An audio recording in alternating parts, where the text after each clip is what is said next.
আসসালামু আলাইকুম। আমরা এখন আছি আসলে আমাদের যে পার্কিং প্লেসটাতে। সো পার্কিং প্লেসের কোনো ভিডিও করব না। জার্মানিকে বলা হয় যেমন ক্যাসেলের দেশ, সেরকম হলো লেকের দেশও। তো আজকে সেরকম একটা লেক, যদিও আসলে কোবলেঞ্জে সেরকম লেক নাই, কারণ দুইটা নদী আছে। এই দুইটা নদী এতটাই মানে বড় জায়গা করে রাখছে, লেকের কোনো প্রয়োজন হয় না। সো এইখানে লাখারজি একটা জায়গা আছে, সেটা হলো আমরা গাড়ি ড্রাইভ করে ওইখানে যাব। আমাদের অ্যাপ্রক্সিমেটলি 35 মিনিট লাগবে আমাদের বাসা থেকে। তো ফার্স্ট টাইম আসলে আমরা গাড়ি করে কোথাও ঘুরতে যাচ্ছি, মানে একটু লং ডিস্টেন্সে, মানে ছোট একটু লং ডিস্টেন্সে না। এর আগেও আমরা গিয়েছিলাম, কোখেমে গিয়েছিলাম। তো আজকে লাখারজিতে যাব আমরা। আমি ওয়েট করতেছি, নাবিহার আম্মু চলে আসতেছে। তো লাখারজিতে যেয়ে তারপর দেখা হবে। আমরা এই লাখারজিতে পৌঁছে গেছি, মানে একবারে যে লেকটা, সে লেকের কাছে পৌঁছাই নেই। তো মোটামুটি আমরা পার্কিং প্লেসের মধ্যে পৌঁছে গেছি। তো সবচেয়ে মজার ব্যাপার হলো, আমি যে হাইওয়েতে গাড়ি চালাইতেছিলাম 130 কিলোমিটার বেগে, সেই ভিডিওই করতে পারিনি। কারণ হলো আমার গোপ্রোর মেমোরি কার্ড আমি যে আমার কম্পিউটারের মধ্যে ঢুকে রাখছি, সেইটা আসলে আর নিয়ে আসতে মনে ছিল না, মানে আনফর্চুনেটলি। যাই হোক, ওই ভিডিও আর দেখাতে পারবো না। সো আমরা লাখারজিতে যাচ্ছি, মানে জি মানে হলো লেক। সো এখানে অনেকগুলো গরু আছে। আপনারা আমাদের যেই তথাকথিত রাজনৈতিক গরু, সেই গরুর কথা মনে করেন না, এটা হলো জার্মান গরু আর কি। আর এই পাশে আছে মুরগি, ওই যে অনেক মুরগি। আর জায়গাটা অনেক সুন্দর, দুই পাশে আসলে পাহাড়। এই যে দেখেন, পুরাই পাহাড়। আমরা পৌঁছেছি হলো 7:33-এ।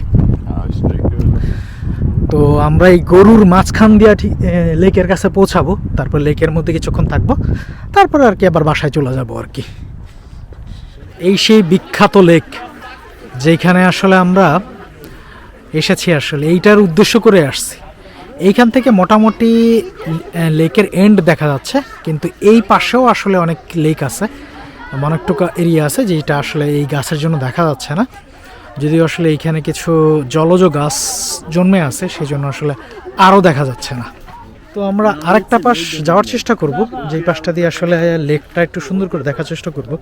জানি না আসলে আমরা যেতে পারবো কিনা।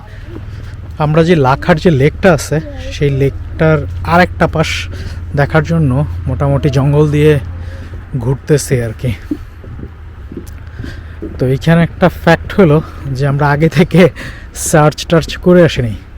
এইখানে একটা বিশাল বড় গাছের গুড়ি, এই গাছের গুড়িটাই এরকম, তাহলে গাছটা কত বড় ছিল।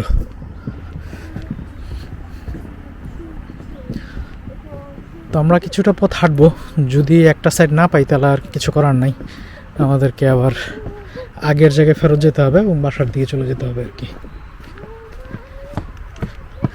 আমার মনে হয় আমরা ভুল জায়গাটা আসলে পার করছি।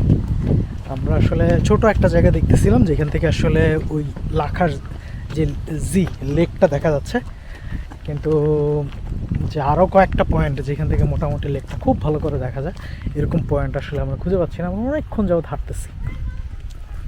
আমার পিছনে একটা গরুর খামার, এই যে আমার সাইডে যে দেখতে পারতেছেন, এটা মনে হয় সূর্যের জন্য মানে খুব ভালোভাবে দেখা যাবে না। সো এইটা হলো গরুর খামার, ওই যে গরু হাঁটতেছে, খাইতেছে, ঘাস খাইতেছে, এটা পুরোটাই হলো ফুল গরুর খামার। আমরা এই পথ দিয়ে হাঁটতেছি। সো আমাদের কিছু ফাইন্ডিংস আছে এই লাখারজিতে আসার পরে, সেটা হলো যে ডেফিনেটলি একটু সকাল দিয়ে আসতে হবে। যদি আসলে একটা মাত্র লেক, এটা দেখার কি আছে, একটু দেখলেই তো শেষ, কিন্তু না। এখানে মোটামুটি একটা সুন্দর একটা হাইকিং প্লেস আছে। যেমন দেখেন, জার্মানিতে প্রত্যেকটা জিনিসই কত সুন্দরভাবে করে দেয়। এই যে দেখতে পারতেছেন, এই গাছের ফাঁক দিয়ে আসলে লেকটা। তো মোটামুটি 30 থেকে 50 মিটার মোটামুটি তারা বন জঙ্গল করছে, এবং বন জঙ্গলের পাশে ফেন্স দিয়ে রাখছে, মানুষ যেন চাই ধুমকুরা যেন লেকের ভিতরে জাম্প করতে না পারে। মোটামুটি তারা কিছু জায়গা খুলে দিছে, যেই জায়গাটা থেকে মোটামুটি মানুষ লেকটা দেখতে পারে। মানে লেকের সৌন্দর্য রইলো, মোটামুটি এত বেশি কনসার্নও থাকতে হলো না চারদিকে, মানুষ লেকটারে বাজেভাবে নষ্ট করতে পারলো না। তো এর পাশে এরকম সুন্দর একটা ট্রেল করে দিছে, মানুষ এখানে হাইকিং করতে পারবে, সারাদিন সময় কাটাতে পারবে। আমরা যে জিনিসটা করতে চাইছিলাম, কিন্তু মানে বাই কোনো একটা কারণে আমাদের একটু পরে আসতে হয়েছে আর কি। আমরা রওনাই দিছি আর কি যে না বিকাল 5টায়। তো আমরা আর কিছুক্ষণ হাঁটবো, হেঁটে যদি আর একটা ভিউ পয়েন্ট না পাই তাহলে আমরা আসলে চলে যাব। আজকে না হয়তো আবার কোনো দিন লাখারজি আবার দেখতে আসবো আর কি। এইটা আর একটু যেরকম ছোট একটা পয়েন্ট রাখছে যেখান থেকে দেখার জন্য এইখানেও ফেন্স দিয়ে রাখছে, মানুষ যেন ধুম করে নামা যেতে না পারে। সো লেকটা অনেক বড় এবং সুন্দর, হয়তো কোনো একদিন আসবো আবার ঘুরতে।